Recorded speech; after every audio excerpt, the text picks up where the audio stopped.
ചേരുന്നുണ്ട്.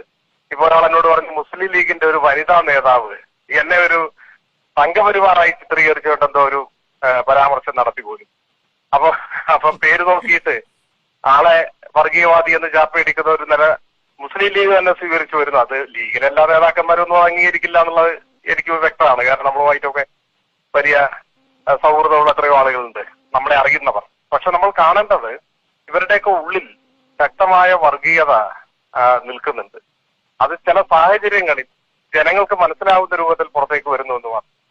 പക്ഷെ ഒരു കമ്മ്യൂണിസ്റ്റുകാരൻ എന്ന നിലയ്ക്ക് ഈ രണ്ടു കൂട്ടരും ഇസ്ലാമിക സംഘപരിവാരവും ഹിന്ദുത്വ താലിബാൻ RSSഉം ജമാഅത്തെ ഇസ്ലാമിയും ഒരുമിച്ച് കൈകോർത്ത് നിന്ന് ഞങ്ങളെ ആക്രമിക്കുന്നു എന്ന് പറയുന്നതിനേക്കാൾ ഒരു ആഹ്ലാദം ഒരു മതനിരപേക്ഷവാദി എന്ന നിലയ്ക്ക്, ഒരു കമ്മ്യൂണിസ്റ്റ് എന്ന നിലയ്ക്ക് വേറെ ഇല്ല. ഏത് വലിയ പരാജയത്തിന്റെ മുന്നിലും നമ്മളെ വലിയ അഭിമാനവും ആഹ്ലാദവും ഒക്കെ ഉള്ളവരാക്കി മാറ്റുന്നത് എല്ലാ വർഗീയവാദികളും ഒരുമിച്ച് നമ്മളെ എതിർക്കുന്നു എന്നതാണ്. അതാണ് ഇടതുപക്ഷത്തിന്റെ പ്രത്യേകത.